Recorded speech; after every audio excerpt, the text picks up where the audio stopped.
Good morning, everyone.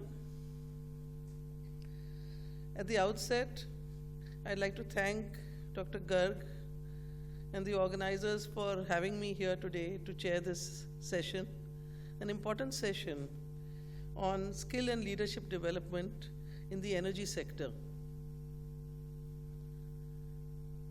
I've been coming for these PetroCoal conferences in the past too, and I've always been happy to be associated with it for the kind of quality of discussions that happen.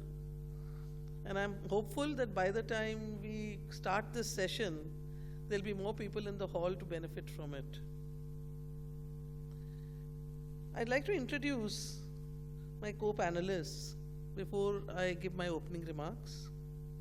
So we have Dr. B.S. Negi, former member, PNGRB, and we always happen to be on the session together, so welcome, Dr. Negi.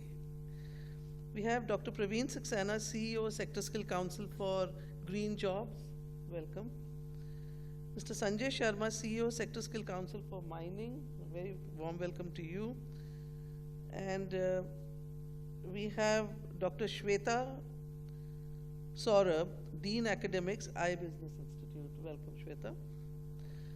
So we were to have two more speakers, maybe the other ones may join shortly. Now coming to this topic of skill and leadership development in the energy sector. As we are all aware, the energy sector is a very dynamic and a very complex sector. And what could be more important than the right kind of people working in this sector? The changing energy mix and the changing nature of work. So the kind of geopolitical changes that keep happening all the time, the changes in demand and supply, the demographic shift which is there, the aging workforce. We have some highly qualified experts, we need to leverage on them. So these are the challenges being faced by the energy sector world over. So to meet these challenges, the organizations need to be adaptive, agile, and resilient. And how can this be done? You need to ride the new tides. These are new tides navigating the future through effective people management. So once again, at the heart of everything are the people, and everything depends upon effective people management. The quality of skilled people depends a lot on how effective the leadership is. So it's very important that the leader has a vision where he or she wants to take the organization to. And to meet that vision, the importance of effective leadership with skilling, where I say, so it's important that the leaders are the right kind of people to fit that slot, coming through a talent pool, through appropriate grooming and succession planning. All our large organizations do that. The leader must have clarity of vision, goals and objectives, set goals and priorities for the team, create and nurture the learning environment, set goals for them and create this nurturing and learning environment, have clarity of the KSAs, the knowledge, skill and abilities that are required for each role, for each job. It's very important. And when I say leader, I don't expect that the CMD of a company, the CEO of the company gets into it. There are leadership positions right from the beginning. Team leads are leaders. And I always believe that leadership grooming begins when young. You don't have to start grooming leaders just below board level. So those leaders who are the team leads at various levels, it's very important that they understand what are the KSAs required. And basis that, competency mapping be done. There's a lot of technicality involved in skilling. We just catch hold of people and start skilling them, they're not going to be the right fit. So competency mapping and suited interventions, and for leadership development, trainings, MDPs, job rotations, advanced management programs, and leadership roles are very important to have the right kind of leaders, to be able to lead the organization and have the right kind of skills in the organization to meet the requirement. So here, well, I'll just mention about the competency directory that we had when I was in ONGC as well as when I was in EIL, where we had core competencies, technical and professional competencies, and leadership competencies. And both are very highly technical and highly skilled workforce. So how would the workforce, what is the kind of workforce and what are the changes that are going to happen there? There's a workforce shift. There's a mindset shift. Culture of learning has to be developed within the organization. The organizational setup needs to be agile, collaborative, with less hierarchies.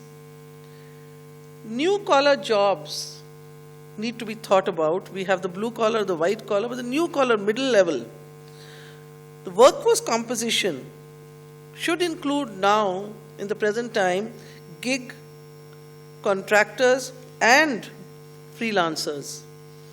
And it's the C-suite, the leadership, and the HR who would have to adapt and orchestrate this change. So what kind of workforce should we want?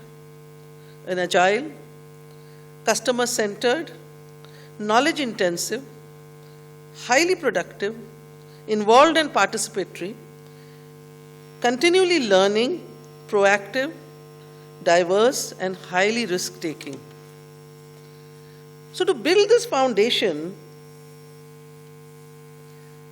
what is required is an effective role analysis of the knowledge, skill, and attitude framework, the KSA framework, identify the critical roles, align the roles to the organization's mission, vision, values, and the business strategy, identify the skill gaps, capacity building of trainers, harness the knowledge. It's very important to harness the knowledge of experts.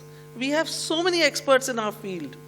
Leverage on apprenticeship, make them industry ready, strengthen the 3 pillars. I always believe in this: leadership, teams, and culture, and leverage multiple work models. So finally, I would like to close by saying that ultimately, having had an effective leadership, having effective management, to have the right people working and producing and giving the results, and meeting all the challenges, skilling is a key driver. Upskilling to keep pace with existing and future demands is critical. Skilling curricula should be aligned with industry needs. The industry-academia collaboration must be encouraged. Global collaborations must be given impetus. Training for high-end equipment must be on a continuous basis.